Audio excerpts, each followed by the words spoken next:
Hello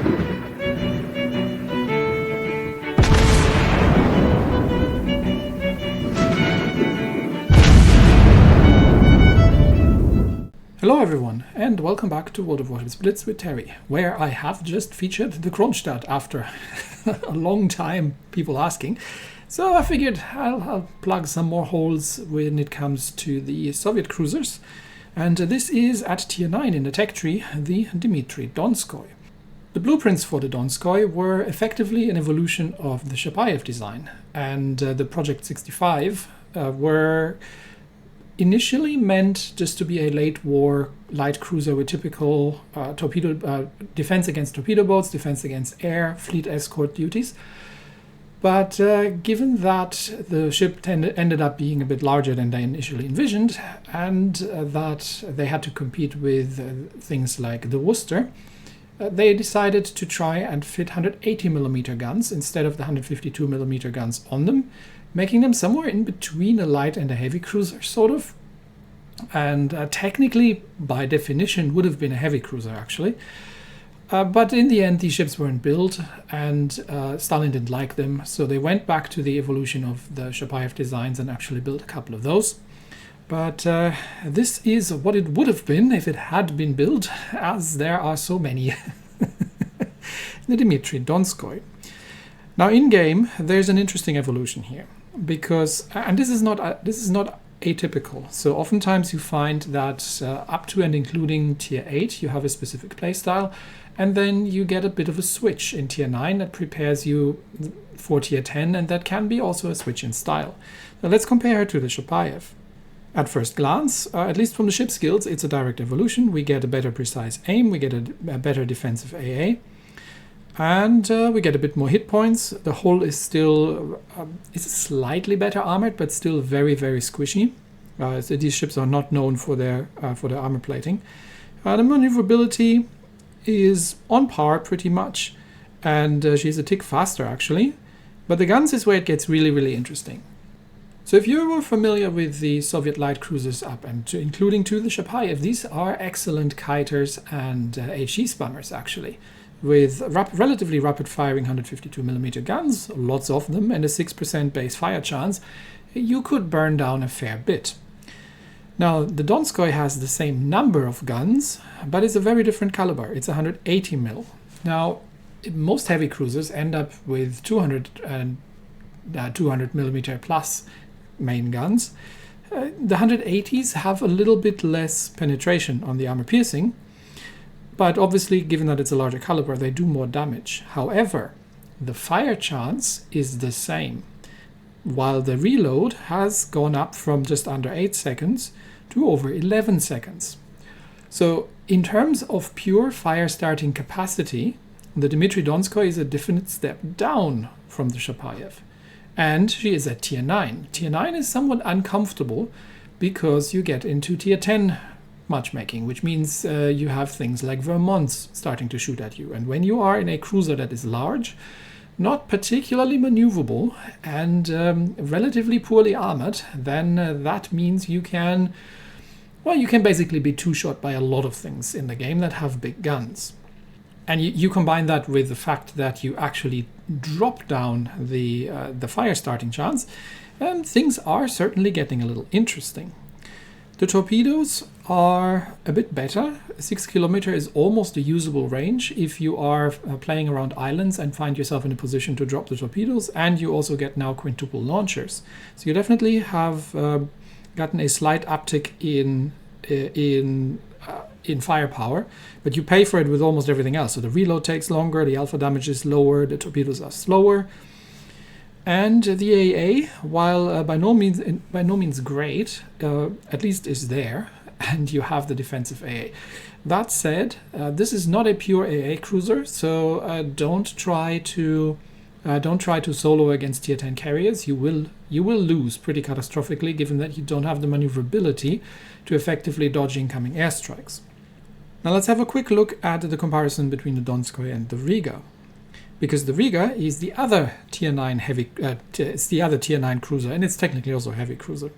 The Riga has not quite the same layout. She does not get the radar, but the main difference is in that the Riga is noticeably better armored than the Donskoi, and the Riga gets the 220mm main guns, the same things that you would find on the Moskva, but obviously not as good. So if you are looking in the Soviet tech tree and are not yet confused, let me clarify that.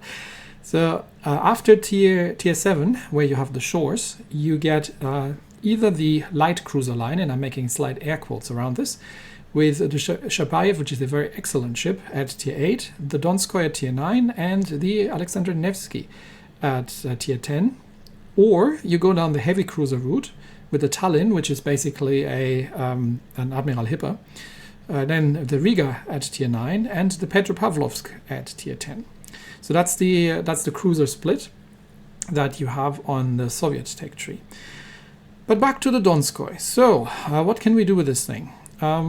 First things first, you can choose, well, you don't really have a choice, honestly. You can get 1% more hit points, which is marginal, torpedo damage reduction, which is useless, and fire and flooding resistance, which is also useless on these ships because the base value is nowhere near high enough that it would make sense.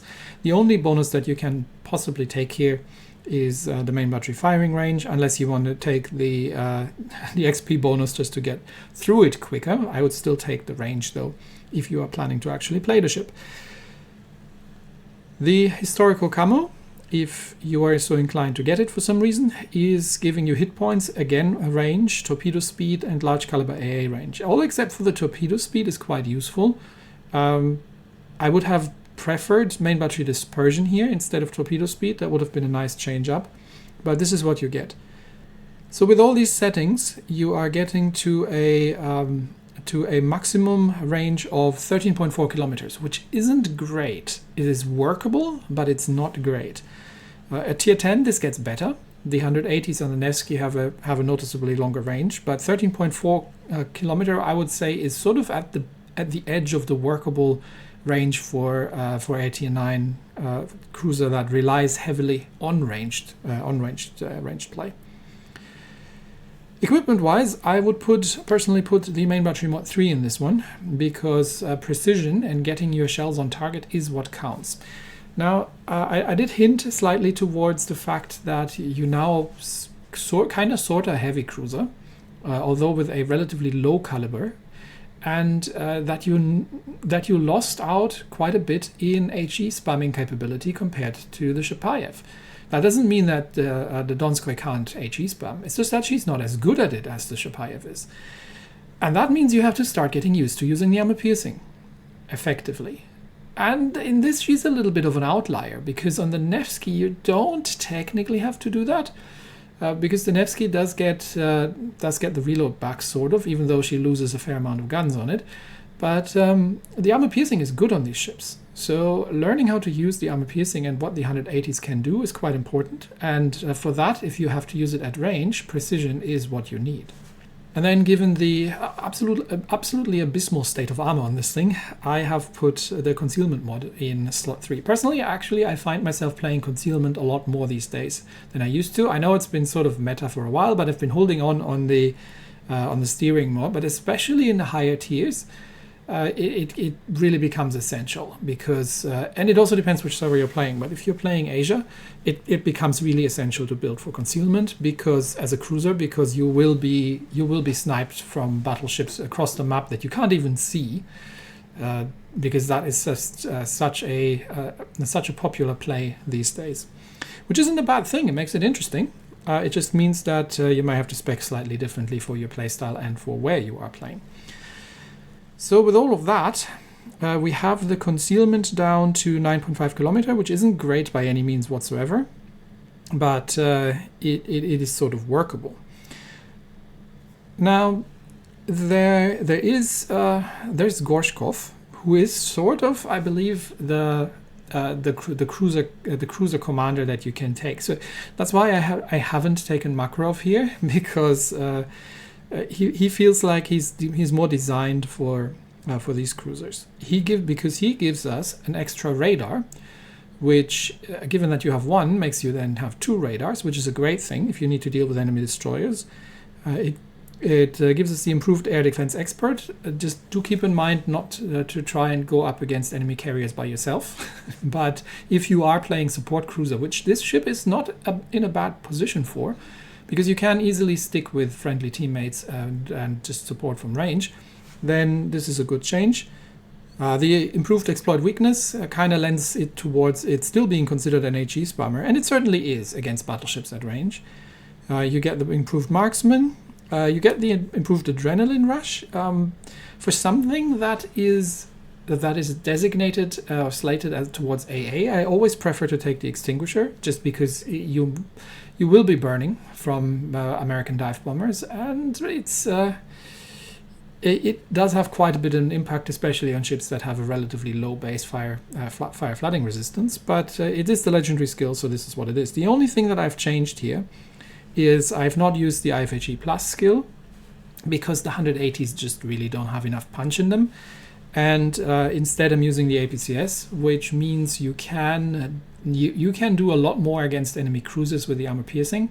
And you really don't want to HE spam cruisers or destroyers. So the 180s are not having enough penetration to easily overpenetrate enemy destroyers, even with the APCS, unless you're fighting at point-blank ranges. So that means you are in a relatively good position to use that skill. I personally would use that over the IFHE Plus, just because you have such a comparatively larger number of alpha damage on the armor piercing. And in slot 12 there isn't really anything sensible to do, because while you're not going to be torpedoing an awful lot of things, you're certainly not going to be spamming citadels, and they are 180 mils. So what is the citadel bonus that we get? 200%. So we do get heavy cruiser citadel bonus, but still you're not going to score a million citadels unless you're fighting light cruisers a lot. So personally going with this. Anyway, I think I've been talking long enough. This is the Dmitri Donskoi, the step towards the Nevsky. Okay, let's have a very, very brief look at the Nevsky at tier 10, which is sort of a smaller ship, I believe. Is it? No, it's just the zoom. It's about the same size. But the main difference with the Nevsky is that, and don't look at the equipment setup, this is no longer relevant. The main difference with the Nevsky is that she only gets 8 guns, but she gets just a 5-second reload and a 6.5% fire chance. So the Nevsky is a capable HE spammer. The Donskoi is as well, but not as capable as the Chapayev, which makes her a little bit awkward to play in tier 9. The first round is your typical tier 9 cruiser player fate. It's an almost full-on tier 10 battle. We are facing a Thundra, a Soyuz, Worcester, Gouden Gdansk, Holland, and Shimakaze on a domination on Friar's Lantern. Now, the thing about the Donskoi is that if you're coming from the Chapayev and you're playing it like a Chapayev, you're probably doing all right. She's still very precise. The gun arcs are relatively flat, and the armor piercing is still very capable against destroyers. You will notice that she actually comes preloaded with the armor piercing. And I am spawning here with Smolensk and the Sommers on this side. So we will have some scouting going on here, because Sommers is very sneaky. Plus, I do have a radar. This is the first game, so I'm playing with a regular commander, no APCS, and obviously no legendary commander, so I only have one charge of the radar. But what you want to do is you want to keep a bit of an eye on the solid circle on your minimap, because that's your range. And as you can see, I'm almost in range of C-Cap. So this is about as far forward as I want to go. Then I want to park next to that island there, help control B, and help with fire support for the Sommers. The Donskoi is pretty quick for a cruiser, and given that you have the radar against enemy destroyers, can be quite nasty. Now I am spotted, so I'm going to keep the island between myself and the other capture circle to deflect any kind of torpedoes here, and just wait for the Sommers to go ahead and scout. So Sommers seems to have absolutely no intention to scout. Oh, in that case we start opening up at the Gouden Leo over here. Now this is the armor piercing, but not with the APCS. There comes the Sovietsky Soyuz, who has seen me, so I'm already in reverse. trying to dodge under the shots from the Soyuz, and that unfortunately has led to me being exposed to the torpedoes, which of course I am nowhere. I am not in the right in between the torpedoes. There is the Halland over there, but he is trying to set fires. So I am going to Damacon here because Halland now has different problems and is getting shot at. So we get some return shots out in the Halland, and there's also Shimakaze here, I believe, because I think those were Shima torps. Yep, these are Shima torps that are coming back here. So there's also a Gdansk still somewhere, but having the enemy destroyers in range and spotted, and yes, that's what the Somers is doing, well done Somers, is exactly what we want. So there's the Shimakaze. Somers keeps him lit up, and I am trying to get some shots on target here, but Shima seems to have stopped actually, and is reversing into the capture circle. Okay, Somers has paid for this with a lot of his hit points, however. But I am still able to lend fire support, and again taking my position here. I'm trying to go undetected, but while still being able to take shots at the enemy destroyers, and that should give me some protection from the incoming fire from the Soyuz on the other side potentially. But it looks all okay. Let's see if we can catch the Halland. Shima's gone undetected again. Halland is in range, so yeah, if you're a Halland and there's a Donskoi in within 13 kilometers of you, or in any destroyer really, you're in trouble. Okay, that should be the end of the Halland, and enemy team is holding 2 of the capture circle. Halland is down. That means there's still a Shima out there somewhere, but we do have the Gouden Leo because I'm still spotted, so that means the Shima is probably somewhere on the right side. And given that I don't have sonar, I don't want to run into a face full of Shima torpedoes. None of the battleships is paying any attention to me right now, so while the Smolensk is going with Somers as well now. Somers is relatively low on hit points. Yep, there's Shima. There were the Shima torpedoes. I think these were Shimas? Probably. Okay, I'm now undetected, but now detected again. There's definitely a destroyer somewhere out there still, lurking around Sea Cup. So while we're waiting for Somers to flush him out, and I don't know where Smolensk is going. I thought he was going with Somers. I'm trying to finish off the Gouden Leo. Smolensk, what are you doing? Oh, Smolensk wants to HE. Of course, Smolensk has no interest in destroyers. He wants to HE spam because he's in a Smolensk. Okay, sorry, Somers, I'm coming. I'm on my way. I thought Smolensk was going with you. I should have known better. There's the Gdansk. Okay, Gdansk doesn't see me because Shima has bothered off. It is no longer on this flank. So Somers is now being chased by Gdansk, which is a death sentence for Somers. But what the Gdansk doesn't know is that I'm here. So he panics, smokes, and turns out to avoid most of the shots. That doesn't help him because he's low on HP. I've got radar. He will have torpedoes away, but that should save the Somers. And that is a dead Gdansk. Not Damaconing the fire just yet because there will be torpedoes in the water. And knowing my luck, yep, there they come. Yep, insta-flood. Okay, that's what I've been saving the Damacon for.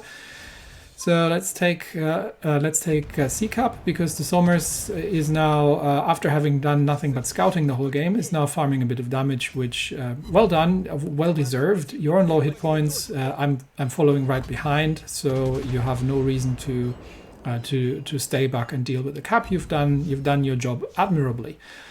There's still a couple of ships out there, but they are now completely surrounded, and we are 3 kills ahead, so not going to go well. There's the Shimakaze again, and I don't know why he keeps getting himself spotted, but honestly he doesn't really have a choice.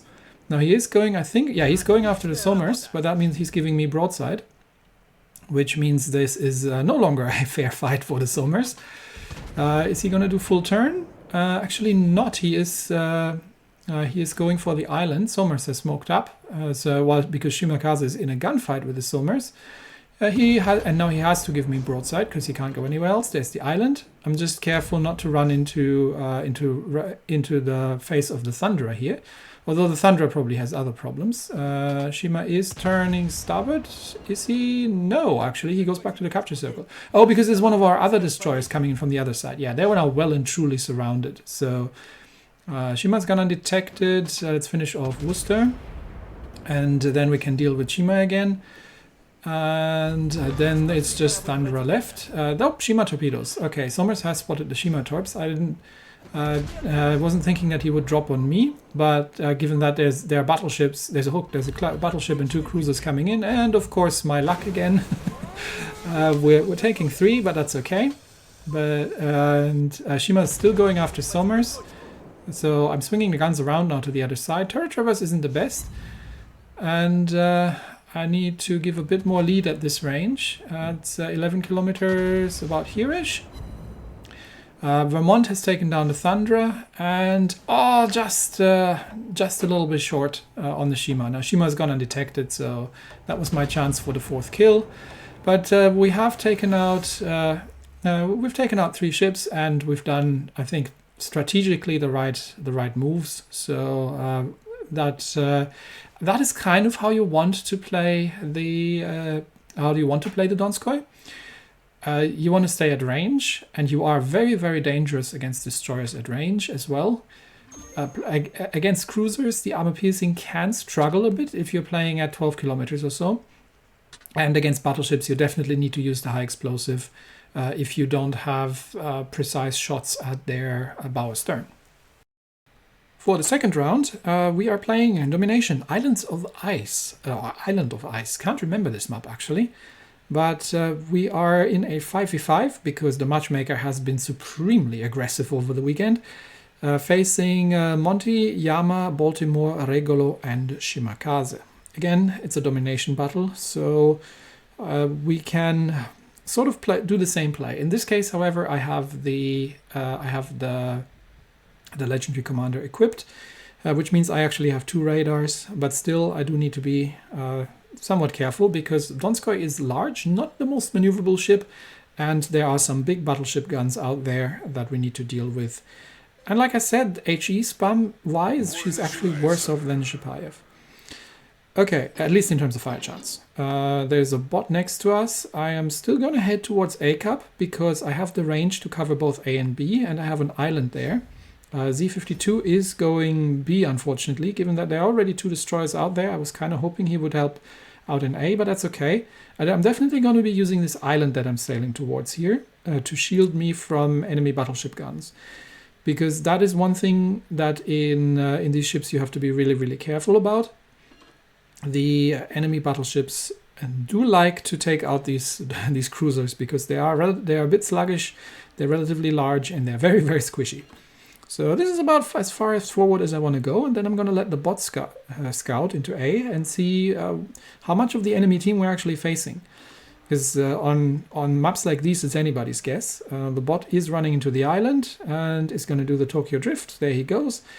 Bot drifts around, and there is somebody. So one of the destroyers is in A, and the bot should be able to flush him out. I've got a little ledge here that I can use to shoot over, and I can use the island to retreat if I face more opposition than I've been counting on.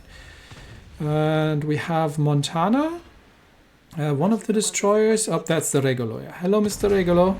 Shots out at this range. I don't even need the precise aim. Yep. That hurts. And I do have to be a little careful about Monty, however. Precise aim up. Let's see. And now Regolo is turning completely. So, yeah, there comes the Monty. That's why I'm already backing off. So that was a bit of a waste of a precise aim. Probably shouldn't have used it here because Monty has not been fooled by the bot and is instead going for me. So that Monty that Monty wants me dead. Z52 has taken out the enemy Shima with torpedoes. Well done. We have lost the center and we're not holding A, but there's no way I'm going out there. The bot has died and that means I'm now alone. And there's only one battleship back, and I'm not sure if he's AFK because he doesn't seem to have moved from his starting position. This is the point in time when you have to run. And I am unfortunately just out of detection range, but we'll try to set a fire on Monty. But I'm already turning out completely to avoid the incoming fire. This is a Montana. So potentially, and Baltimore is coming after me as well. Yeah, there's more fire coming in from behind the Monty, so there's another battleship there. And he just Damaconed a single fire on a Montana, didn't he? Now it is a Montana, they're not very easy to set on fire, but yes, he's got the rapid reload up, so he's giving me a nice flat broadside there, and yes, it does hurt, but he's now got double perma burning. I'll see if we can make it a triple, but I am now running away, and this kiting is where these ships, and this is the Chapayev sort of playstyle, this is where these ships are really, really shining. With APCS, I could probably I would definitely be doing more damage with the armor piercing. But I'm just gonna see how, given that he Damaconed, I'm just gonna milk it for what it's worth. Montana is now shooting at the friendly battleship instead of me, so I'm gonna keep going for the fires on the superstructure if I can, and we'll see. I mean, if you have the precise aim up and you actually do aim for the superstructure, you may be able to get a couple full pens with the HE. If you but mostly it's not really worth it. So I'm contemplating switching back to the armor piercing here. And just then I'm getting the fire. Monty Damacon's the single fire. So okay. I've now also got Yamato shooting at me. Yamato has overshot, but that means he's going to correct the next shot. Monty is currently busy, otherwise occupied. So I'm going to try and get the Monty down. And I'm now aiming for trying to aim for the bow section. There you see that just the additional amount of damage that you're really doing with the armor piercing. And I'm gonna run towards the island, dodging under Yamato's shots, because then Yamato can't shoot at me, and I can help the friendly battleship finish off Montana, who can't shoot at me right now either, or who's focused in on our battleship. Unfortunately, he is behind the island, so I can't really aim for weak spots comprehensively. But going back to the HE, I am going to still sail towards the island and give the least amount of profile to the Yamato. Unfortunately, Yamato seems to be holding his fire. He is waiting for me to turn, so I'm going to heal up. I might be able to get torpedoes away at the Yamato, but I have to turn now, otherwise I'm running into the island. And yes, he's been waiting for that. So that he takes more than half of your hit points off with one salvo. That was probably like a double citadel or something like that. But we should be done. We should be almost good with Montana. Yeah, Montana is down, and I had to turn here because otherwise I couldn't have gotten around the island. And yes, Yamato has just run into my torpedoes.